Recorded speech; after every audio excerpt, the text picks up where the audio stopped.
Alright, today we're here with Cole Hey, and Corridor. Yeah. Alright, Corridor, we decided before the show started that you would be first to give your opening statement. Go when you're ready. All right. So, lay it down. I'd describe myself Anarcho Syndicalist. Basically, anar- it's to avoid complicated and long discussions of ideology, just libertarian socialism.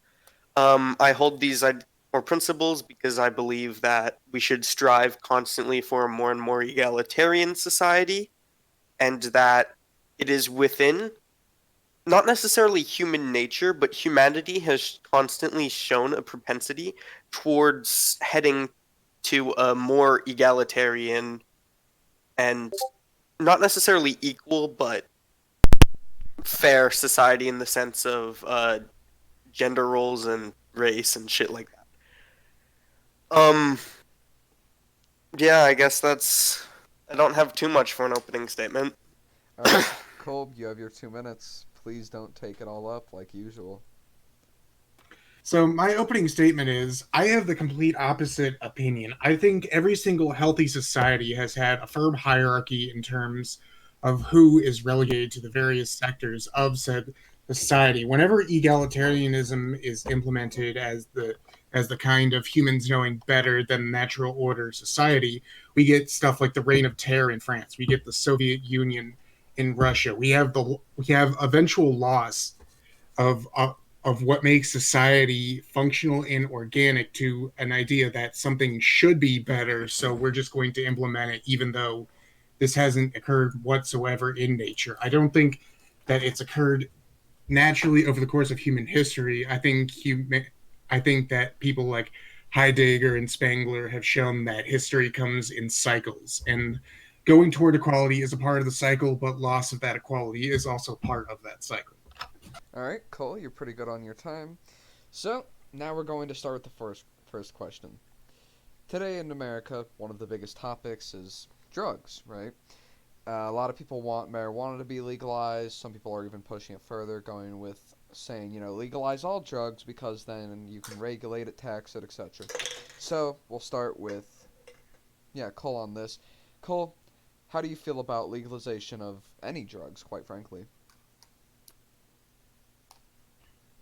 In a kind of very long term thing, I wish to fulfill the drug laws in such a way that we don't need to illegalize the consumption of bleach because it's not a popular thing.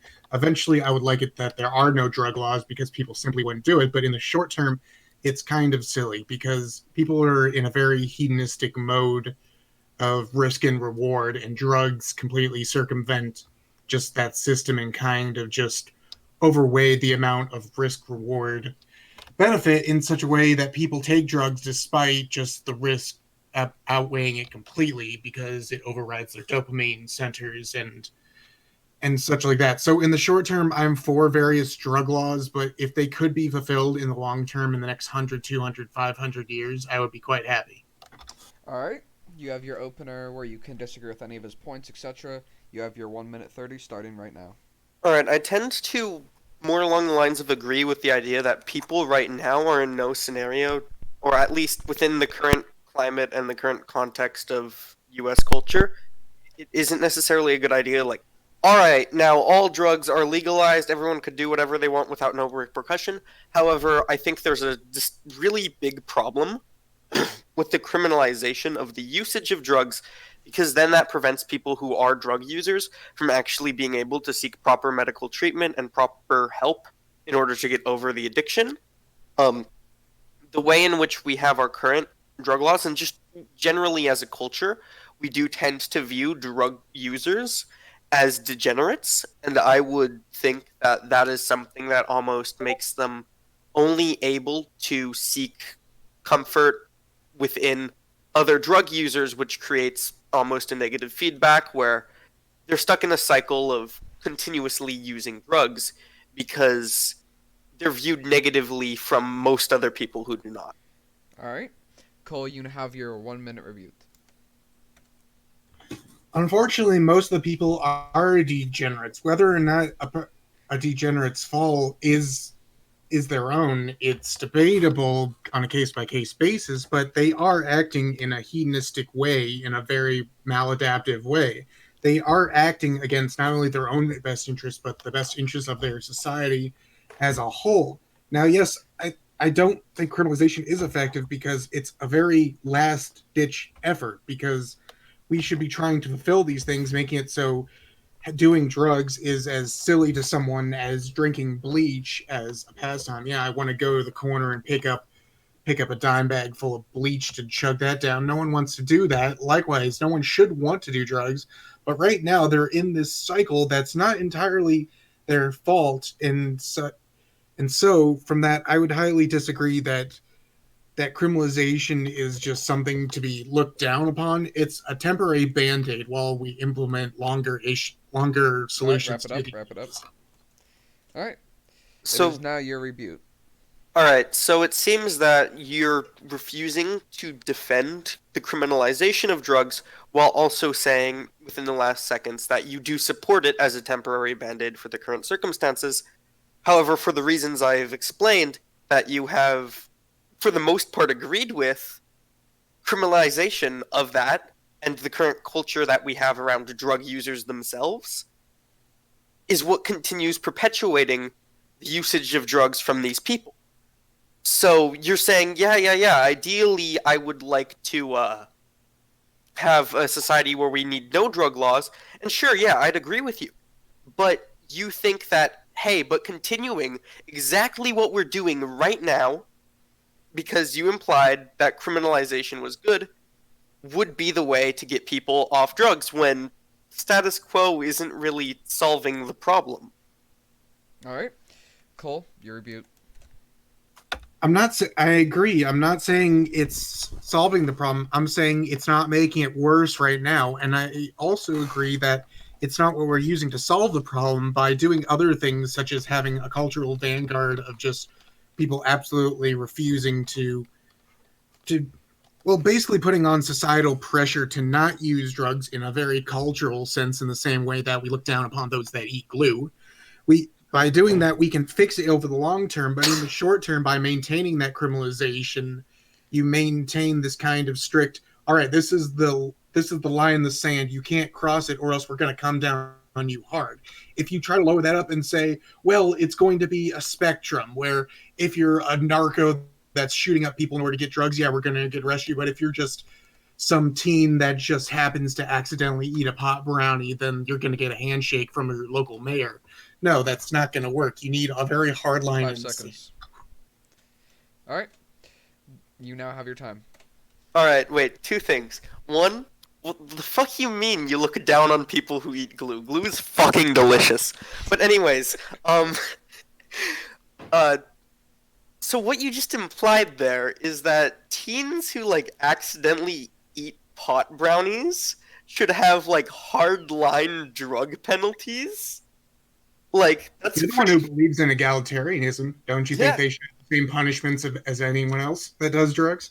no, I would seek towards the general abolition of drug laws, and I'm saying the current way to best move society towards being more and more drug free would be the decriminalization of it so people who do have drug use issues can go get medical assistance for that because it is a health issue. And on top of that, would your hardline criminalization of drugs also include alcohol or tobacco? Because both of those things are definitionally drugs. 5 seconds. Well, definitionally, sugar is also a drug too, but no, like it's it's not the same with alcohol and tobacco, because if anything, they're even more addictive. So they shouldn't have more. What's the word I'm looking for? They shouldn't have more of a bite against them culturally. They should just be as bad as all the other drugs. But in particular with alcohol, that affects the nervous system a lot more differently. It's more of a depressant than a stimulant.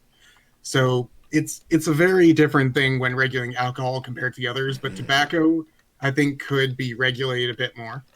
All right. Okay. You'll have the last rebuke corridor.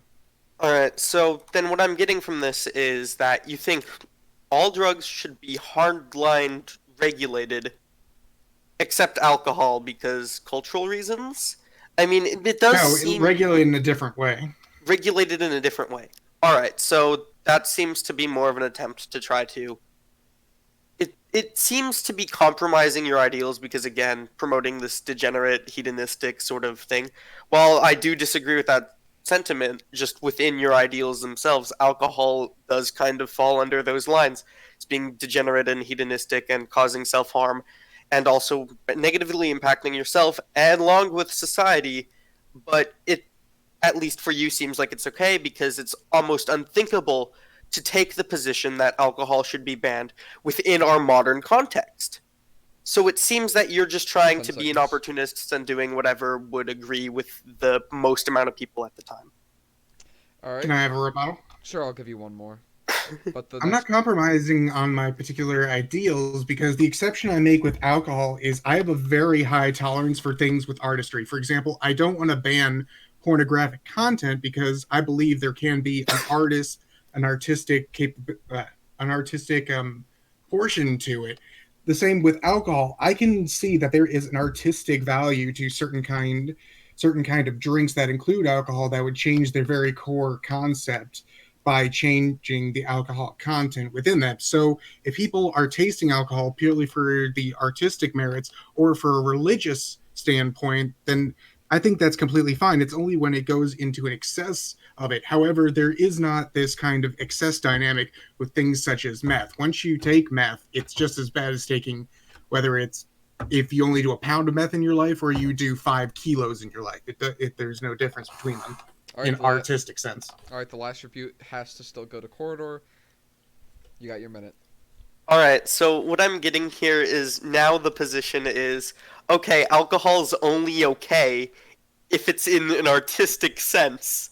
So, what I'd have to say about that, like, yeah, I would generally agree that like mixing drinks, there is some artistic value that comes from that, but that then also would eliminate a vast majority of like just a long day of work. All right, time to head to the fridge and like grab a beer, grab a Corona or Bud Light if I hate myself.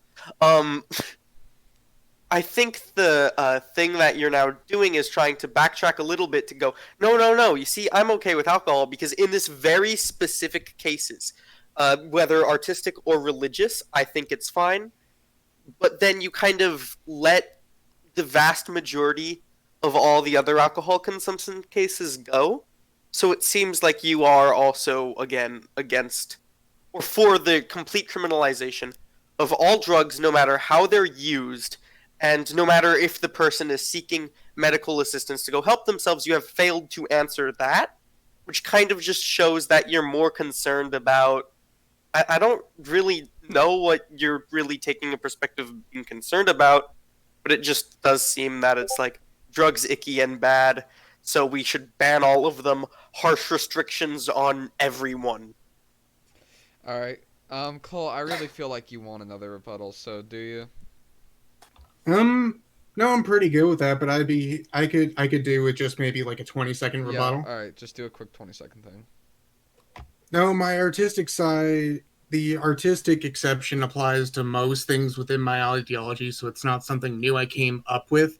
This applies to porn, alcohol, even some kind of degenerate type sports, like, maybe if there's an artistic component to pig wrestling or something like that.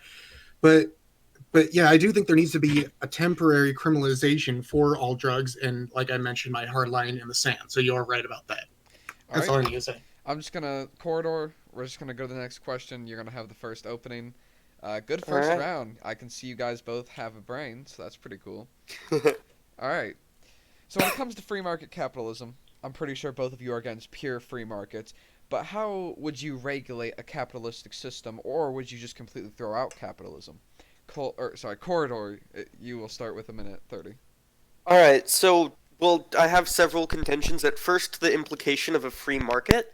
I tend to not really like that framing because it tends to ignore the fact that even within a free market system, there would be market controllers, there would be capital owners, there would be people who do have vast sways over how resources are distributed. They just wouldn't be from a government system. However, I myself as I said, I'm an anarcho syndicalist. I believe that instead of the private ownership, you should have a decentralized collective ownership. If you want to view it as a market because it's decentralized and not directly controlled and centrally planned from one place, then you can view it that way, but it's not necessarily that, but rather the workers within the businesses that they're in, whether they be farmers, retailers, factory producers, coders, game designers, whatever. They would have democratic control. They would decide, hey, do we need certain managers? Do we need certain higher up positions to actually be filled? And if they do require those positions, they would go, all right, then let's look among us and see, all right, I'll vote for you. So we'll have an electoral system within the workplace. So the workers themselves who produce the wealth have sway and control over where the wealth that's produced goes. Um, All right, well, yeah. that was about a minute 40. So, Cole, I'll give you an extra 10 seconds, and it's your turn. Go. I believe that capitalism can work within a specific market. What the government needs to do, it needs to do the implementation of tariff sanctions, protectionist policies, etc., in order to create a very defined limit of what is the edge of the market and what it is when you're leaving the market. When you're leaving the market, it becomes buyer beware. But as long as you're in the market, there can be specific regulations that manage how firms interact with one another and also how they buy and sell with domestic labor. However, the problem with syndicalism is great. We're going to try to remove companies innovating against each other by collectivizing them each into their own guilds and syndicates. And then once they're in this syndicate with themselves, then they can trade between one another. The problem with that is you're basically handing unions control of every single sector of industry. So instead of dealing with Mark's construction company down the road, now I need to go and make a deal with the construction union bosses of America in order to just get my shed built in the backyard. So I don't think we should hand union bosses and various other kind of corrupt semi-political labor movements the keys to the economy as a whole. All right. You still have another 20 seconds if you need it. If not, I'm fine. all right. Well, we will move on to their first but. Corridor, you have your minute.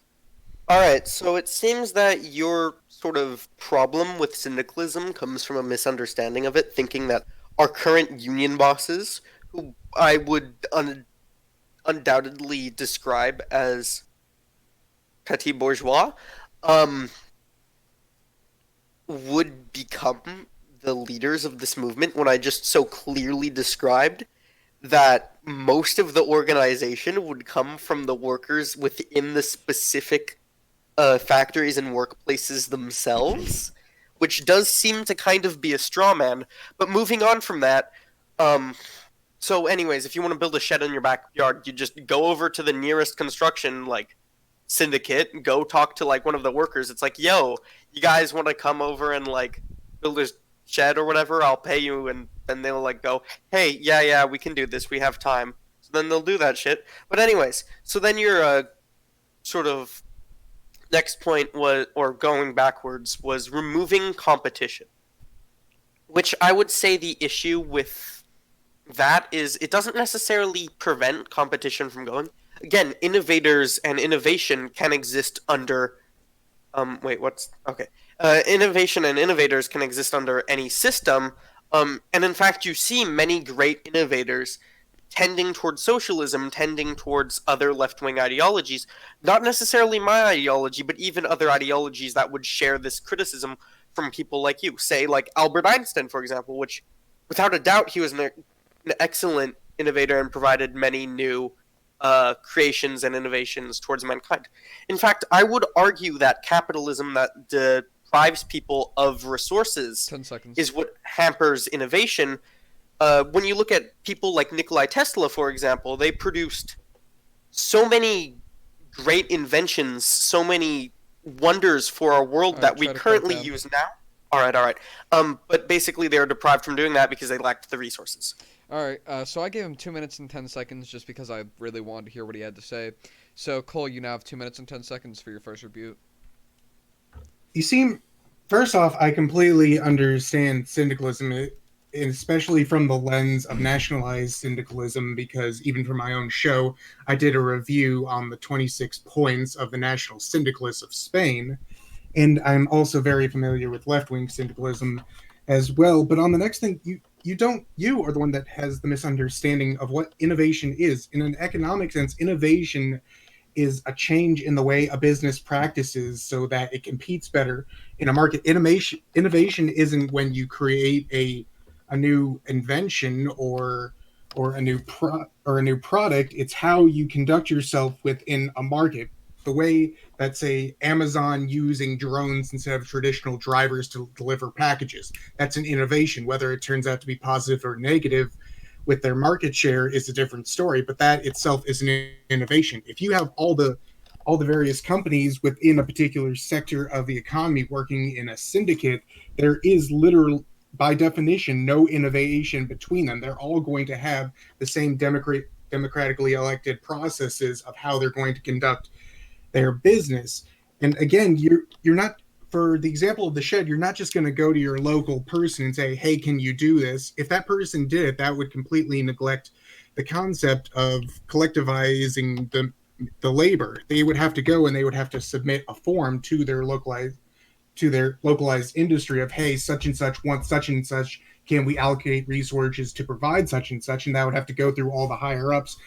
And once you go through that a few times, depending on how big these industries are, if you're going to group them all based on a very large, broad, broad industry, then you're eventually going to get what we have now, which is just an oligarchic system where you have just some huge tech firm for representing a majority, if not all, of the major part of their specific industry. And I think when any specific firm controls more than 30% of a market share, they inherently just become bloated, and corruption is inevitable from that bloat. All right. Is that it? Yeah. All right. Now let's get back on schedule. You have a minute to rebuke. All right. So first, it's laughable that you say I understand syndicalism and then proceed to bring up national syndicalism in Spain, which, if I remember correctly, was one of the major ideologies within the Flangist movement. Or not Flangist, I'm sorry, I just kind of I'm not too interested within like very specific and distinct right wing ideologies. But anyways, at least from my understanding, national syndicalism was siding with the fascists during the Spanish Civil War. So to say you understand what my ideology is and then proceed to bring up national syndicalism, fascist ideology, is really laughable. I'm I don't know what to say except 10 I seconds. do believe in a decentralization of power. It is possible for workers within, like, say, a business to go, hey, it'd be easier to do this with, like, automation. Let's switch to that. It would still be possible for innovation to happen. And also, I advocate for decentralization of power within it where the workers directly control All means right. of production. You misinterpreted what I said. All right. Cole, you have your minute. Actually, I have a minute 10. Sorry. I only need about 30 seconds. Just because you're dismissive of a right wing version of an ideology doesn't mean it doesn't have parallel correlation. Just because there's a right wing corporatism and a left wing corporatism doesn't mean that their economic systems don't overlap in some fundamental way. So, yes, I understand that the Phalangist movement had a strong national state advocating things like hierarchy, Catholicism, etc. within this national syndicalist movement, but at the same time, the syndicalism they still collectivized guilds, sorted out the economy and ownership of the means of production in terms of these guilds, and then had the various guilds trade between one another. And if you just put a left wing cultural model on top of that, I think it could be very comparable, because in even within your own ideology, it's a matter of who controls the means of production. And if the guilds are controlling the means of production, you could say that is syndicalism, whether or not there's a kind of overarching theme of right wing or left wing cultural ideology. All right. That was pretty much on time, so you now have a minute review. Alright, so it seems that you are, again, trying to conflate these two things and muddy the water by both mentioning left and right wing corporatism, which I don't understand what has to do with this. And then you're backtracking to, oh, the guilds would control the means of production. I don't see how there would be a difference. Except specifically, what I am talking about is the workers seizing control of their workplace, democratically electing their management, and then potentially, if it calls for it and is required, they could federate themselves or confederate themselves in which they could leave no matter what. But the workers themselves would have full control of the industry in which they work in. They say, like, a 20 McDonald's seconds. employee or McDonald's employees would have control over the McDonald's they work in, and so on and so on. So you again are trying to conflate this and pretending like, oh, they'll have to be accountant to some sort of overarching bureaucracy, which is just straw manning your point. You're going to try to go, no, no, no, but national syndicalism's this, national syndicalism's this. But that's not going to escape the fact that you're straw manning my point and failing to see either intentionally or unintentionally what I'm advocating for. All right. So you went over about 15 seconds. So Cole, if you and you'll have the last say on this, but if you need your last, if you need the extra 15 seconds, take it, and we'll start you right now. I just think we're at an impasse because right now we're just in an argument of whether if there is a right wing tinge to it of whether it's real syndicalism or not. And all you're doing, you just have a different quality of who you're considering labor. If whether you're saying only the various bare bones of the bare bones, the people who are the ones using the pickaxe and the plow, or the ones who manage the people with pickaxe and plow qualify as a part of the proletariat or not. By saying, oh no, these upper management guys, they're gone. And I say, okay, well, you're just moving that down another rung. You say, oh no, not even them. The very barest minimum, the people who work the register at McDonald's are the one who's going to take over. Even the manager is gone. I think that's just quite a laughable 10 statement seconds. to imagine all the Burger King employees managing the Burger King, just going full communist revolution against their very managers, saying they're not proletarian enough. All right, we're gonna end it there, and we're gonna move on to the next question. So, do you want another review? I'm sorry. If you want one, I just want to can make give a you another quick minute. point. All right, I just 20 seconds. want to make a 20 quick point. seconds. All right. So basically you're talking about how I was saying, "Oh yeah, we'll get rid of managers completely." No, I never said that. That's why within like some of the opening I said, "Hey, maybe they could democratically elect their management." You're just again What about the original management? What about the original management? They would become part of the workers within the place. They don't get to have dictatorial control over other people's labor. I'm against that. All right. Would you guys like to finally move on? Yep, I only have a few All words. right. As a rebuttal. 20 seconds. Mandatory demotions. What? Mandatory demotions. All right. What the? Explain, please. If you support his ideology, then every single person who's now your secondary manager at the local Wendy's, you get mandatory demotions. All right. Yeah, we're just gonna move on. I at least like that you guys are on fire, so that's a good thing, though. All right. So obviously, as we touched about in the last debate, climate change is a massive issue. Sorry, and it's quite frankly one of probably the biggest issues of our time. Anyway, so essentially, what are your guys' views on climate change? We're gonna start with Cole. Sorry, yeah, Cole, and Cole, you will get the first opening statement. I really hate how in the mainstream right wing everyone is either just completely like denying everything or they have the opinion of industry is what makes the world go around. We're going to come to a solution eventually as long as we let capitalism keep on chugging. But the left wing solution is even worse. What they like to do is they segregate off. They say, this is nature. We're completely separate from it. And we're going to have these areas where you absolutely can't interfere. But even with our own areas, we're going to have specific regulations so that you can't affect these outside areas of nature. So what I propose is an integration of nature within our own communities by restoring the natural order in terms of a hierarchy and also understanding what is at the very base of that hierarchy. You can learn to respect it. You can do things such as have nature bridges that cross highways. You can have people, instead of having lawns, you can have people create sustainable food forests. And in order to do that, what you basically do is plant actual crops instead of a lawn, and use that to supplement your own dietary needs, and thus turning away from these very high pollutant, very kind of like foreign industries of food production in terms of the manufactured goods, such as Twinkies and things like that. I'm not talking about basic produce that you can produce like corn.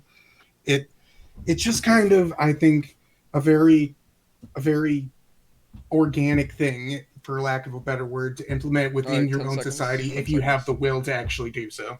All right, your time's up. So I let him go over by 10 seconds, so you'll have a minute 40 rebuke. Or, sorry, opener.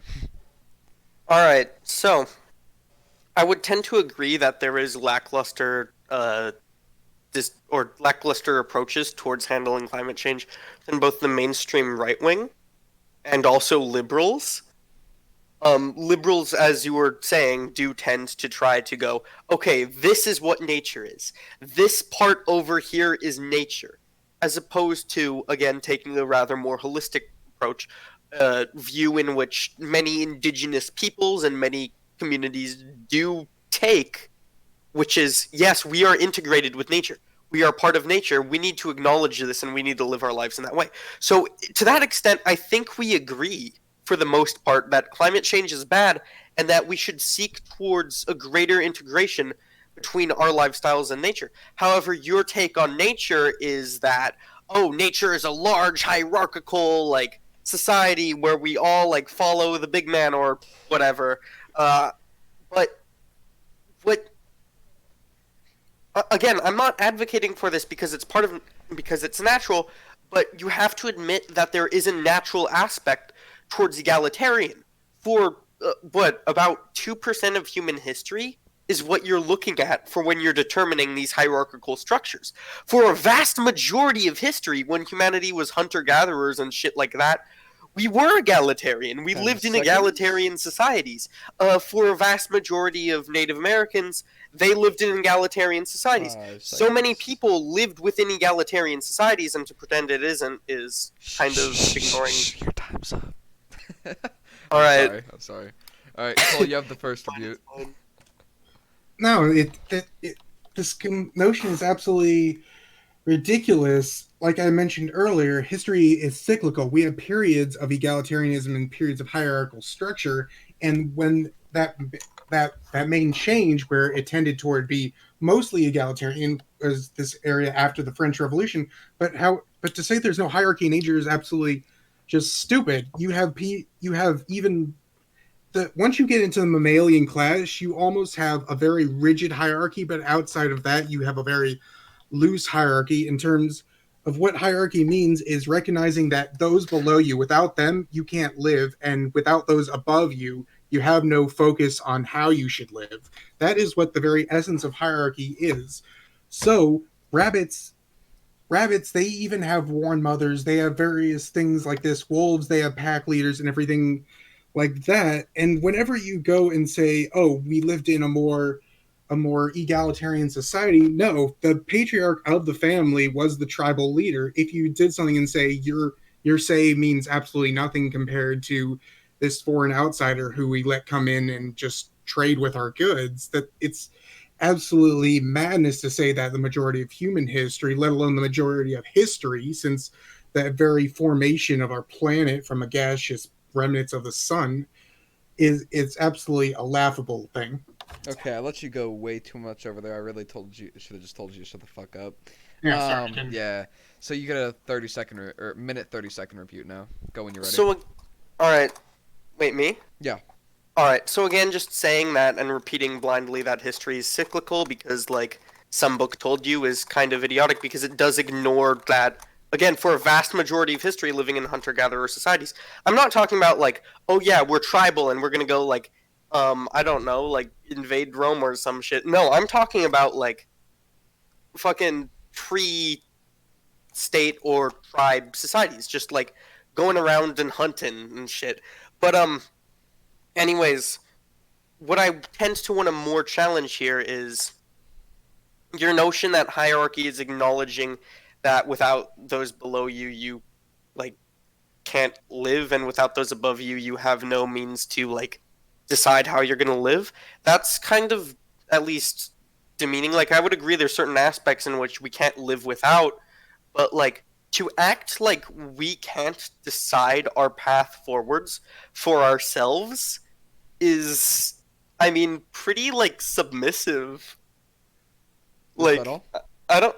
I mean, I don't know what else to say besides that. Like, I feel I'm capable enough, and I think you're capable, and pretty much everybody is to some extent capable of deciding what they want. They're capable of seeing their goals. All right. All right. Well, let's move it back to the original time frame here. Cole, you're gonna have your next rebuke.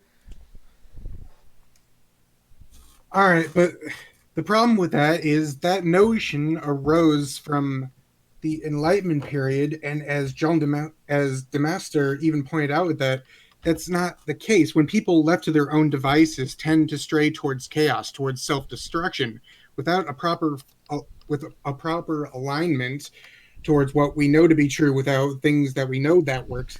We tend to just try various things, and eventually, and just by the law of statistics, a majority of those things aren't going to be productive. The majority of those things aren't going to be fulfilling. They're going to turn into maladaptive practices. And the problem with that is once you get into a maladaptive practice, it not only affects you, it affects those around you. Because you're a mother and you decide 10 to try seconds. something new and do an experimental parenting method where you zap your children every single time they say a dirty word, that maladaptive practice, it's doing bad for you. It's not only that, but it's doing bad for 1 those minute's kids up. and who those kids are interacting with, etc. All right. You went over 5 seconds. So corridor, 5 seconds extra.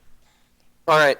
So, to act like egalitarian like ideals existed only after the Enlightenment is also pretty laughable. When there's many sort of concepts of I didn't say ancient. that they were popularized after that. You said they're okay. Okay, then my mistake. But the again though the idea that just because they were what, then that doesn't necessarily even mean something, because like when something became popular doesn't necessarily mean when it's wrong or right.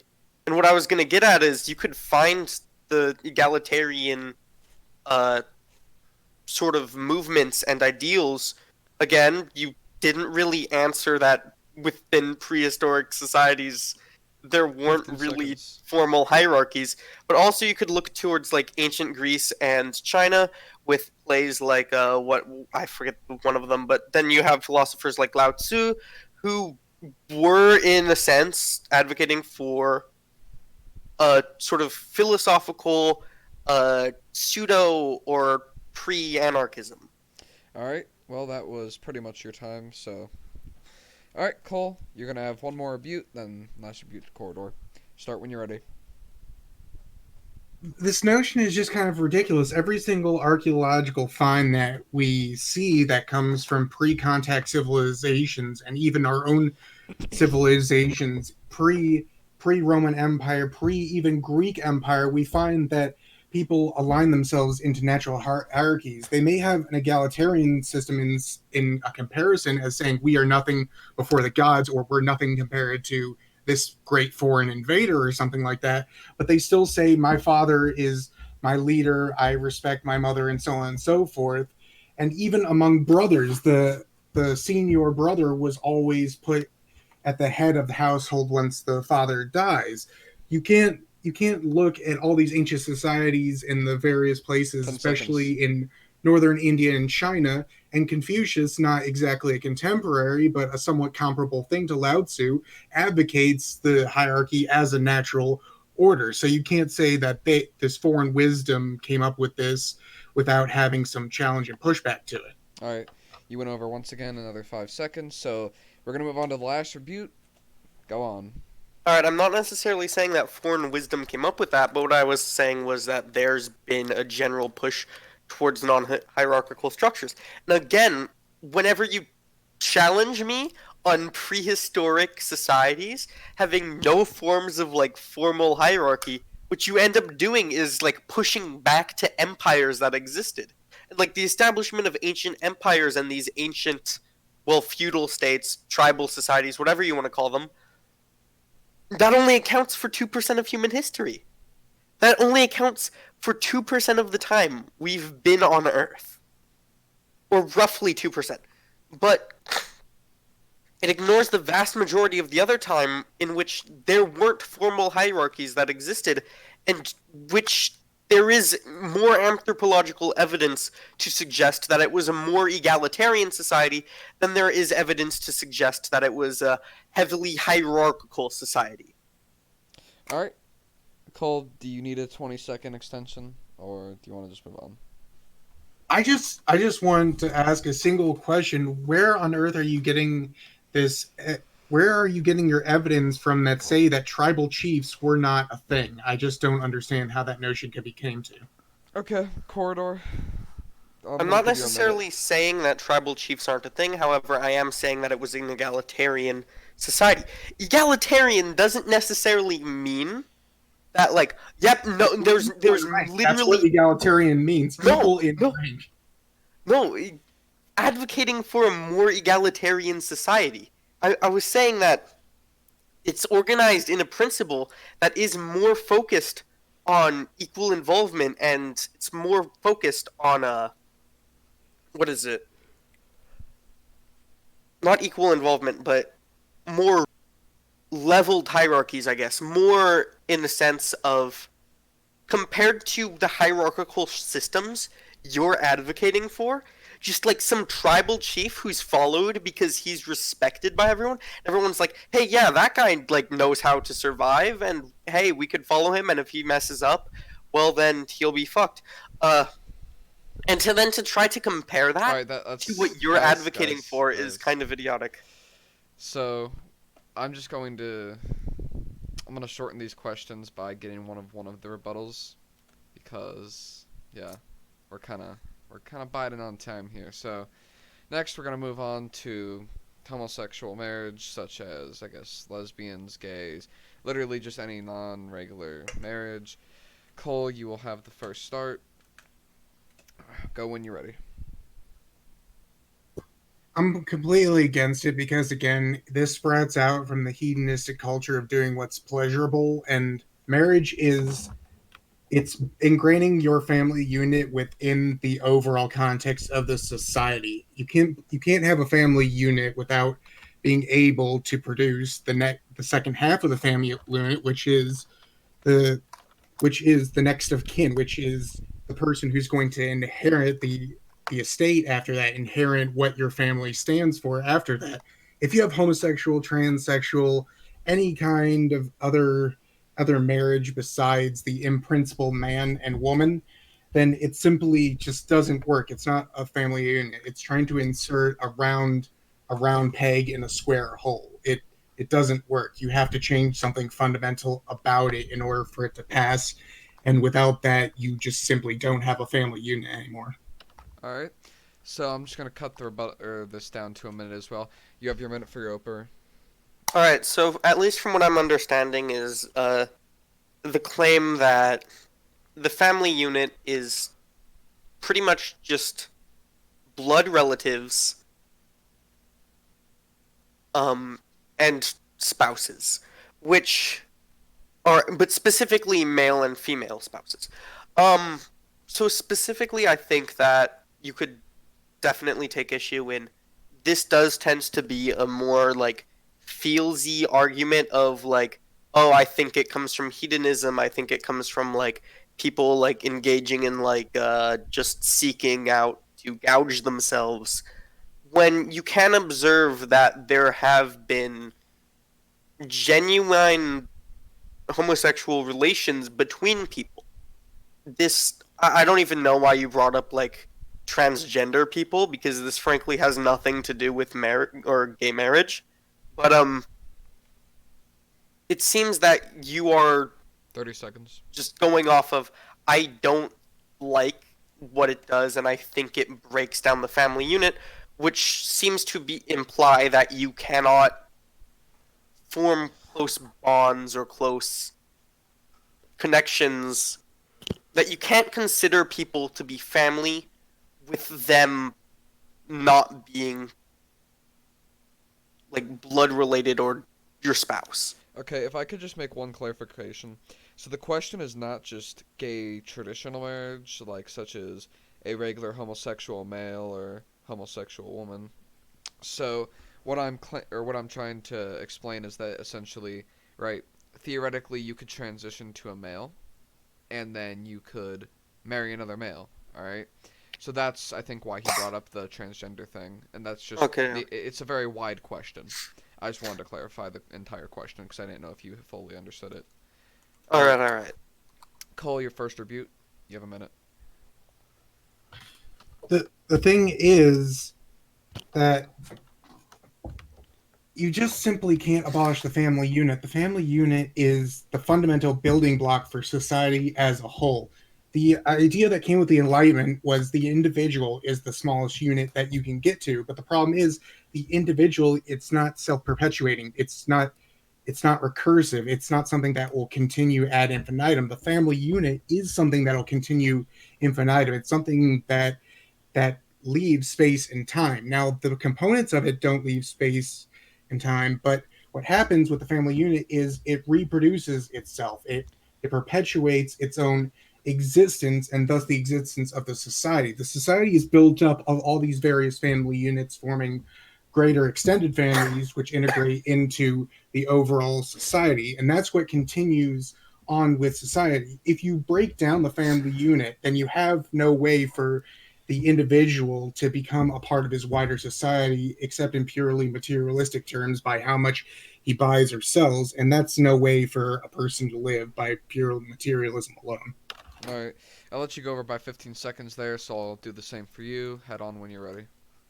All right. So it seems that you are implying that the family unit that people cannot engage with an overarching society outside of the family. Like people are unable to build connect. Like, uh, I guess the correct term would be metaphysical connections with each other outside of an overarching society without For the an family infinite unit amount of time with that for qualification. for an Infinite infinite amount of amount. time. Okay. The idea that anything can last for an infinite amount of time and the way it does is also kind of, I guess, utopian might be the word because you yourself were talking about. I don't know if I'm misunderstanding that, so never mind. I'll continue on to you're saying that 20 like seconds. gay marriage would abolish the family unit when, or just like again, non-traditional marriages would abolish the family unit when it kind of seems to be an expansion of what is considered to be a part of the sort of immediate family. All The right. idea that, Hey, yeah, all you've right, only all got 2 seconds, so. All right, Cole, rebuttal time. And I'm going to stop letting you guys go over because it's already hitting near an hour mark, which props to you guys for actually being intelligent enough to get it that far. But right. I'm trying to not make it 3 hours, you know. All right, Cole, go when you're ready. It's not an expansion. You can bring anything to me and say this is a saw, but a saw has a very rigid thing, and only one of those qualifications is does it saw well. If you bring me something that I think doesn't look like a saw, it doesn't sound like a saw, it doesn't behave like a saw, but it performs the same action as a saw, equal to, if not better, then an argument could be made this is only a different kind of saw, that it falls within the qualifications of being a saw. However, with gay marriage and non-traditional marriages, they don't even produce the same outcome as saws. It doesn't produce this self-replicating family unit that interacts with the larger society. What it does is just merely hook two individuals together that don't replicate themselves into the society. It doesn't act like a family unit, therefore it isn't a family unit. And there are other qualifications, but I would say in this particular scenario, All it right, your doesn't time is expand the up. Your time definition, is it up. is a negation of it. Cole, shut the fuck up. All right, we're moving on to the next question. Wait, could I have 20 seconds. just a 20-second point? All right, so you're talking about how it isn't an expansion because it doesn't continue prosperity. It doesn't generate a child, in which I would say would then marriage between infertile people would also not count as a marriage, not count as a family unit. Like if we're gonna like draw the line at fertility or ability to produce a child, then infertile people would also be barred from being considered a marriage. All right, Cole. We've had a fucking massive debate on this, so you can go. Oh, I can. Yeah, What do you you can. mean? I'll give you a minute to debate what he said. Because he asked you All a right, question. I actually have a very great clip that I've shown Connor this before, and it's with this black person I can't remember, and he's debating Obama on this specific issue, and it has to do with the phrase "in principle." Mr. Keyes, on the Channel 7 debate last Thursday night, you said, and I'm quoting you, where procreation is in principle impossible, marriage is irrelevant. You went on to say it was irrelevant and not needed. What about marriage between people who are well beyond their childbearing age? Irrelevant, not needed? No, it's simply a misunderstanding. The word in principle means relating to the definition of, not relating to particular circumstances.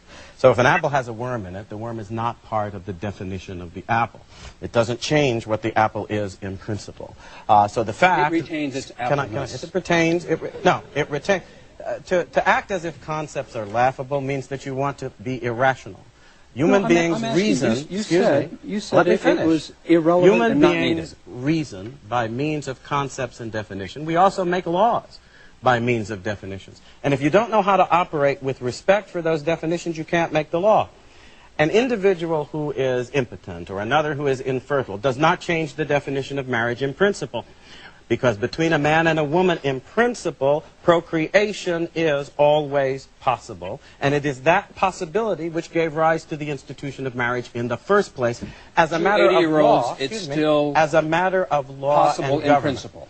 But when it is impossible, as between two males or two females, you're talking about something that's not just incidentally impossible, it's impossible in principle. And that means that if you say that that's a marriage, you are saying marriage can be understood in principle apart from procreation. You have changed its definition in such a way as, in fact, to destroy the necessity for the institution. Since the only reason it has existed in human societies and civilizations was to regulate, from a social point of view, the obligations and responsibilities attendant upon procreation.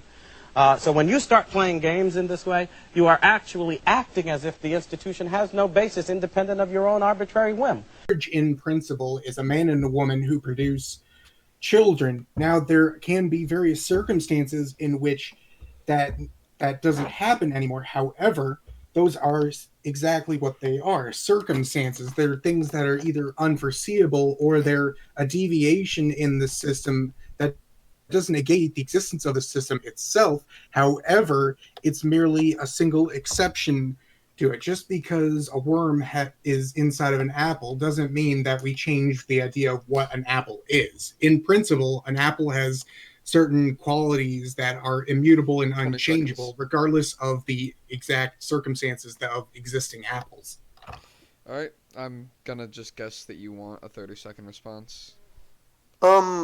I wouldn't necessarily have too long of a response aside from trying to make analogies of metaphysical conceptions like marriage to actual material things that exist can really muddy the water. I'm more of taking alright, but anyways, moving on from that, I do think that 10 seconds. it does seem to be a major cope of oh, well, I swear, guys, it's...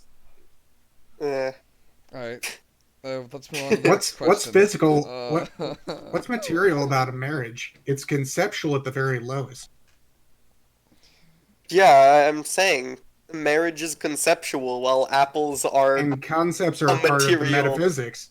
Yeah, exactly. That's why I was saying that metaphysical... comparing metaphysical conceptions to material things... But marriage isn't a material thing. That's I know, but you're comparing marriages to an apple.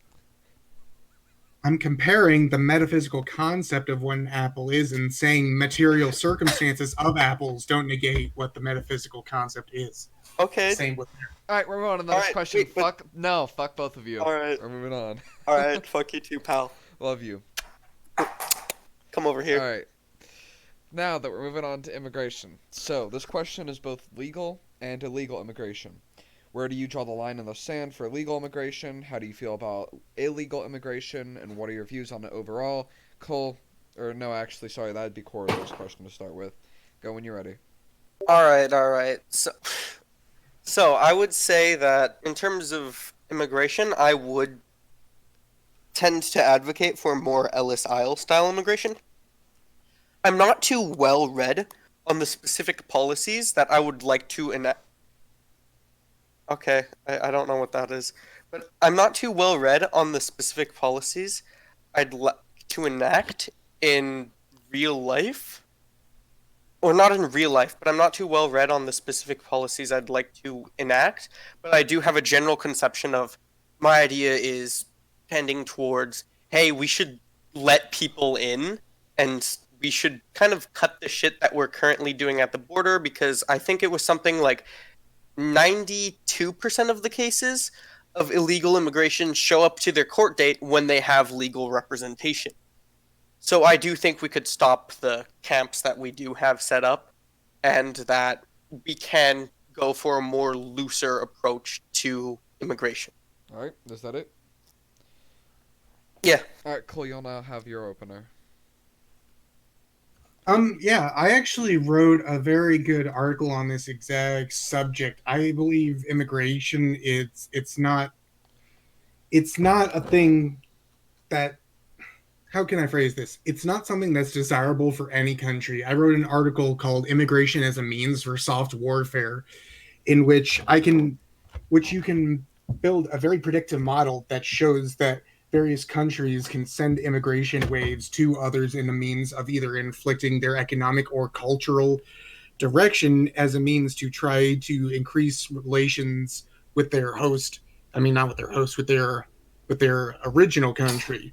So when people advocate for immigration, it's usually either for economic reasons or because of some kind of misplaced altruism, where we're doing good here, so everyone deserves to do good, so everyone deserves to come here and do good with us.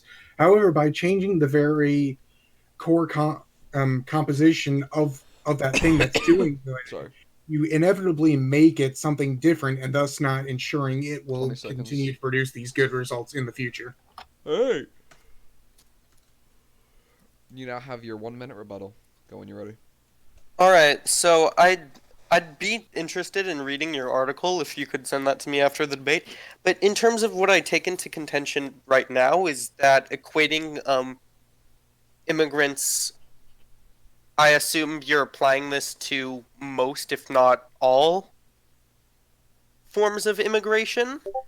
And I'm wondering if you would apply this towards. Okay, so that picture you sent me is just talking about, like, oh look, now it's immigration, black people are Yeah, here. it's just Oh no, it's just that's a meme bad. that was the header. But like, yeah, okay, so that then you're getting into the whole idea of white genocide. All right, this is how this discussion is gonna go. All right, so the idea that, like, I don't even think Europeans should come. It's not a matter of yeah, racial background. okay, It's a matter of more things than that. All right, so but anyways, what I'd say then is that the idea that, like, we are gonna hold on to the current 10 conception seconds. of race that we have right now is kind of, again, a laughable one. Our ideas change and have constantly changed historically. I mean, I don't really know 10 what else seconds. to say. All right. All right. Cole, you now have your rebuke, and I'll give you a minute 20 on it. The fact is, whenever you have two distinct peoples, whether they be conceptualized around race or in the particular case of ethno-religious groups such as the Druze of the Middle East, whenever you move them to another area, either two things happen really. Either they change who they fundamentally are, or they change the society they live in fundamentally. You can't have this kind of idea of you can do exactly everything you were doing before, just do it here and you will be completely integrated. Integration requires a loss of what made you unique in the first place, because every single society and every single people have their own ways of running a society, and when those people clash, they either give up or they fight. And those are the only two outcomes. Now, in it, I also, in my articles specifically referencing back to that, I also kind of lay out how the economic model doesn't work for immigration because you can only really have three classes of immigrants: either the international the internationalist immigrant, the the productive immigrant, or the unproductive immigrant. Unproductive 10 seconds. is pretty obvious because they come here and they don't work. The productive immigrant is they come here and they work, but they keep their money and they keep their benefits toward their own communities and not the society it holds. And the international immigrant are people who get out of paying taxes and have so much money and capital that they can live wherever they want and basically exploit the All right, system 10 seconds wherever they over. live.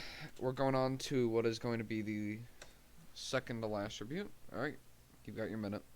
All right, so I definitely take consent or contention there with the idea that groups of people can't exist while maintaining different cultures. The Druze that you mentioned in the Middle East, I think, would tend to be an example. Like again, I'm not too admittedly read up on them, but again, a specific ethnic religious group existing in predominantly Muslim countries or Arab Muslim countries would tend to be a point that different cultures can exist along the same lines. But I'd also get into the idea that, 10 well, seconds. within the US, we have a plethora of different cultures. We have a lot of room that doesn't necessarily even have people within it, but the idea that we Time's will up. be able to preserve. Okay. Sorry. But, alright. Rebuttal from Cole, and then we'll move on. On this specific example of the Druze, the reason why I use them so much as an example is because they are literally the perfect example. One of the main quirks of their religion slash ethnicity is there's no conversions allowed. You're not allowed to either leave the religion or enter the religion, and you can't marry outside of the religion. So what this does is it sets up a very clear line of the sand of saying, are you Druze or not? Well, yes, I descended from Jews, and all my descendants will be Jews. Okay, you're Druze. That's a very good line in the sand. Although they exist within the same space, they're still a distinct cultural entity. There's still a distinct ethnic religious identity, and nothing will ever change that or muddy that without losing. If a Druze becomes a not a heretic, an apostate and leaves the religion, they're no longer considered to be a part of the Druze. They give up being Druze in order to integrate with their other things, and at the same time, they don't accept Muslims, Jews of whatever ethnicity to join in with them. They don't allow others to become Druze as well. They have set up a hard line, and from that hard line, Your time is they now up. they can negotiate with others. Alright, so we're moving on to the last. Sorry, I said the last one was going to be the last rebuttal, but I lied.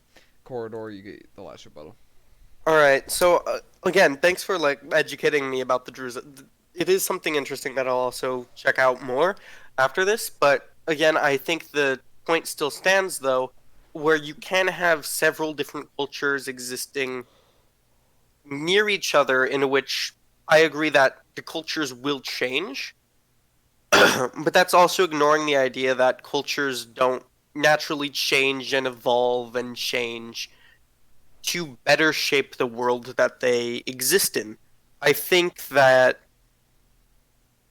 the idea that we could hold on and try to preserve culture how it is now, or that we could go back to a culture that we should preserve exactly how this is kind of idealistic and utopian in the sense that ignores, I guess, the material reality that the world is constantly changing and that conditions do change where ideas that were in the past may not be appropriate to apply to modern day conditions, I Your guess, time is yeah. now up. Alright, so we're just going to move on to the next question. So here in the United States, 2016, Donald Trump won an electoral victory. Pretty good. I think it was something like 320 to 2 something. Don't care. But essentially,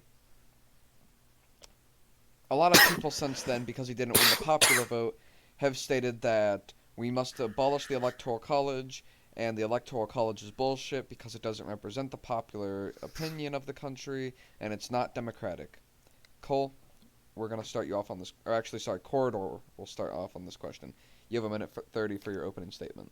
All right. I again tend to advocate towards trying to make a more egalitarian society, so I do believe that the electoral college should be removed. That is not to say I'm a fan of Hillary. I hate the witch, but I would say that on principle of the electoral college is a system that disenfranchises voters that are within states that are predominantly blue or red. Like if you look from the voter turnout in 2016, it's like what, barely getting on 50%? Like it's not, if it is barely a majority of the country.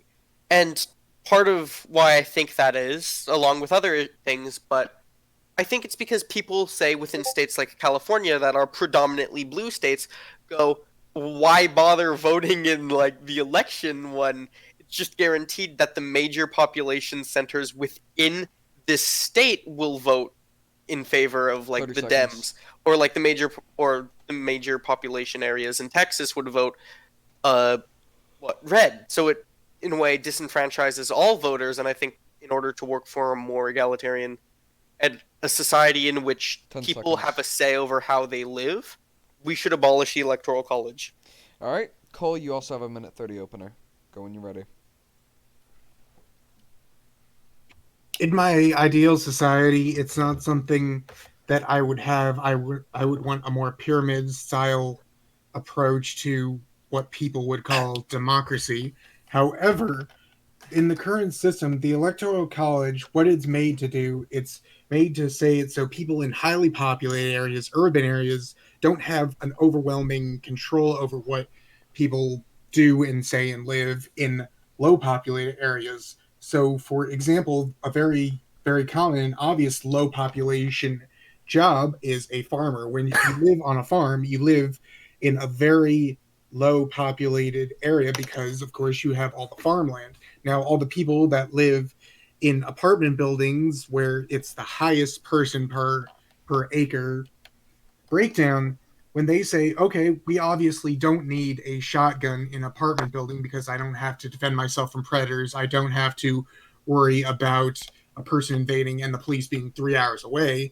What this does is 20 it seconds. allows people that don't have the most say because they live in depopulated areas to actually have what is already established protect them. So you won't have California voting 10 to seconds. criminalize guns where guns are needed in areas of northern Alaska where you can and will be killed by a polar bear.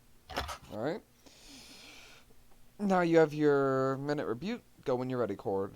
All right, so you're specifically talking about gun control for this case, in which I would agree with you that yeah, people need to be armed, but the president doesn't pass legislation.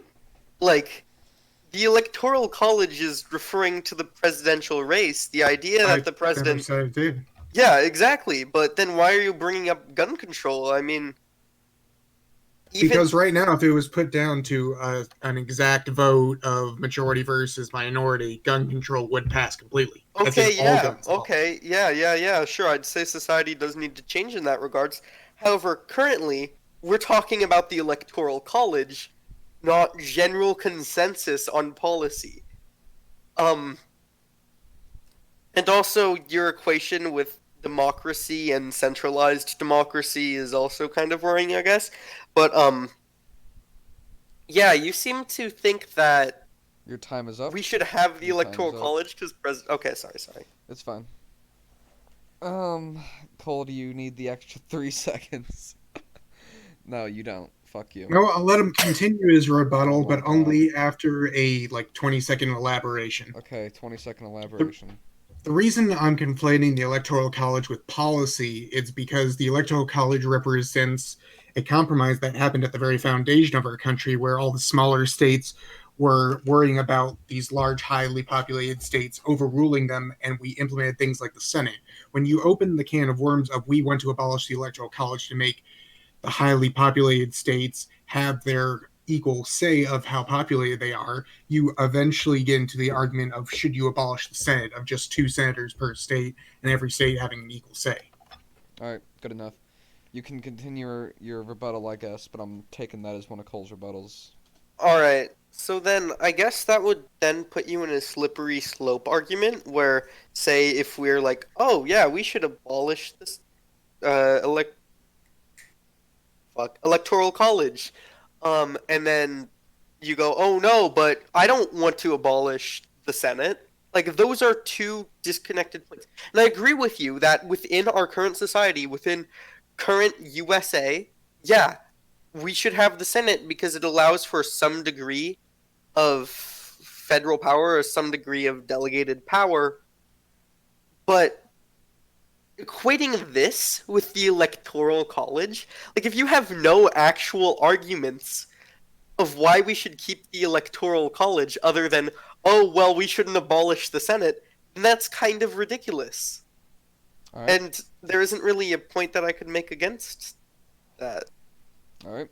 Cole, we're gonna move on to your last rebuttal. All right. The point is, it's not a slippery slope because it's literally the exact same reason. If you remove the reason, then you have no justification for it existing. If I say we don't need Fireman Sunday, where you are allowed to shoot firemen because of some arbitrary reason, then whatever you have is say, well, why don't we also abolish such and such day if for the exact same reason, say shoot policeman day for the exact same reason, then you can't abolish one without bringing into question the necessity of the other. If you were to abolish the electoral college, then you would abolish the exact same reason you have the Senate, and likewise for the other way around. If you were to argue to abolish the Senate, then the electoral college would have to leave sometime after. The reason it's not a slippery slope, it's because they come from this exact same core point. If you abolish that core point, then the whole tree that sprouts from it goes down with it. All right. That will be Just the. a All right, quick 20 10 seconds. 20 seconds. 20 seconds. All right. So I'd say that is putting an assumption onto what my reason for abolition of the electoral college is. I, again, think we should abolish the electoral college because the president is supposed to represent the country, as opposed to the senators. They are supposed to represent the states. They're supposed to represent the people within that given area. The president's supposed to represent the people within the country as a whole. All right, Cole, do you want a quick 20 seconds as well? Yeah, I would say it's also for an entirely different reason because many states are engaging in this kind of soft warfare, which I mentioned earlier, and many states are saying we are going to have sanctuary cities, and then when they take census data for that, it's very, very, it's not, the word isn't easy, it's just very, very likely and practical for the states to include in their census data that, oh, these are the amount of people here. Well, how many of them are legally registered to vote? Maybe not going to say. And I believe that was something that happened earlier, that you didn't have to put down whether you were illegal or not in the various census data. I believe it was done in 2018, 2 years ago. So with many states actually trying to increase their numbers to try to increase their vote without actually increasing the amount of registered voters, that's a kind of dirty tactic that supports this kind of fallback system. All right, we're moving on to the last question of the night, boys. We did it. All right. How are we feeling about simps? All right. I'm going to start this off with Corridor. Simps? Okay, let me lay it down. You know, we must be very clear I'm what just our joking, definition nigga. I got you to actually of talk simps about are. Sims. You No, just got I'm fucked. talking about just Sims got now. Fuck you. Fuck you. I'm talking about Sims. Nah, All nigga. right, yeah. All right. I'm going to go to the actual question now. All right. So, when it comes to America, we have a homeless population of 600,000 people that are pretty much sleeping out on the street. How would your ideologies, whether in full control or just a light control, even deal with these problems? Come on. What does it start with? It's Corridor. All right. So, let's keep this quick because I do have to go Yes. kind of soon. But I'd say that again, my ideology. I'm a leftist. I'm an anarchist, and an anti-capitalist, so I believe that the idea of private property that we have it as that someone's able to like somehow control and own something, which things are owned through the use of violence and force from a long distance away in which they aren't even using it, is problematic. And the fact that we have more empty houses in the US than we have homeless people is something that does need to be addressed. I also think there is, again, an issue that we need to talk about with, again, drug use. It's 1/3 of the homeless population that uses drugs. And there's also, of course, a mental illness that does need to be addressed, which is 1/5 of the homeless population. I think that leftists end up building of a more fraternal society in which people feel like they can rely and trust on each other more would create a better place for both mentally ill people and would dissuade more and more 20 people from drug seconds. use. All right, Cole, your opener now. Thing is with the homeless problem that the Jeremy Corbyn solution of merely repossessing houses and putting homeless people in there doesn't flat out work, because that only creates just industrial instability. If people's property can be confiscated at the drop of a hat, then it's going to create a very big dip in just the market as a whole, not to mention the significant dip it would create in just the housing market, that any realtor can just lose their property at the whim of a random pick of the government. But at the same time, the solution to the homeless problem is in in conjunction with what I said earlier about the environmental message of integrating in that, is we need to start moving back into these segregated environmental areas. So not national parks. National parks do need to be segregated off, but however, government-owned land that we just have for these particular leftist segregationist kind of sympathies, we need to kind of have a homesteading program so that those that are literally down on their luck and just have some kind of, a lack of a way to start in the current economy, they can do what our ancestor did and literally say, you can claim a 1.9 acre bit of land and that is yours to grow, to build on, and do as you please. Now there would be an application process for this, 10 and that seconds. I'm against that kind of bureaucratization, but I can't even finish the second half of my point because of time. Oh my god, you little baby. Keep going then. 30 seconds extension. Okay, the second half of my point has to do with the implementation of hierarchy. You don't have atomized individuals merely falling out. They have a family unit to fall back on, so they don't even fall in the first place. If your nephew Jimmy is having a hard time and he's with a stable family, then the parents can help out, the uncles and aunts can help out, the grandparents can help out, and so on and so forth. A family unit can take a little punch much more than an individual atomized individual can take themselves. Alright, that's it. Alright, now you're getting a 2 fucking minute rebuttal because Cole's a fat ass. All right. So, first to cover the idea is I assumed the question, which was specifically retaining to my ideology, was assuming that my ideology would have been established within the world we exist in. Essentially, So, your ideology is in power. Slightly, it's asking more or less, is your ideology, and if your ideology was in full power or just like a light power, like maybe you have some representation in Senate or just Congress in general. okay. So I would say that, again, light power, I would obviously take a more different approach, but full power would be based on, again, reappropriating empty houses. Anyways, so onto, yeah, again, I agree that like liberal segregationists of the environment are really idiotic. Moving on to your idea for a homesteading act, like sort of being put in place, I would tend to think that, like, sure, that could be pretty cool, but at least within our current climate, that would more of incentivize.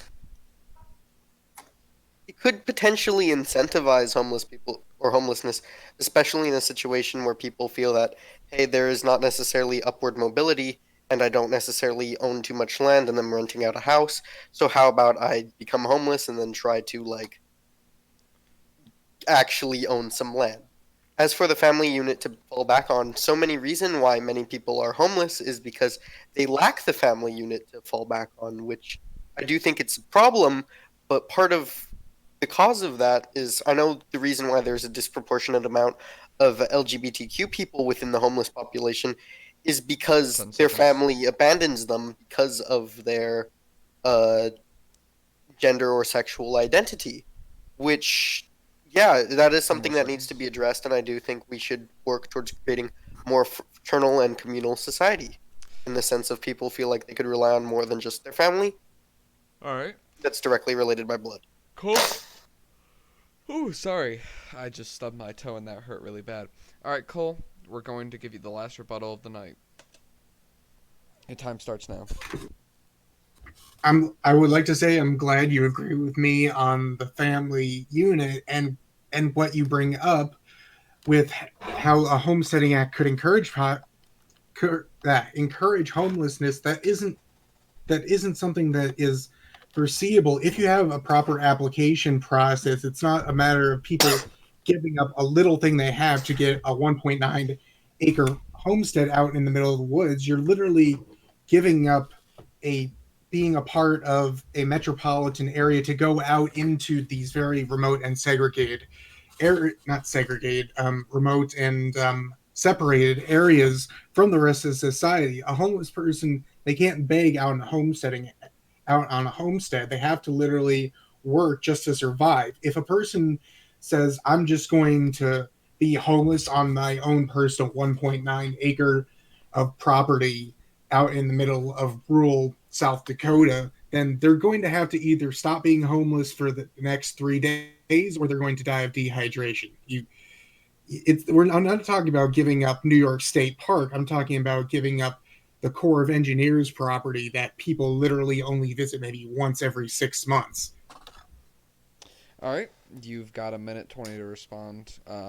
Sorry, I fucked up the rebuttals and there's two more.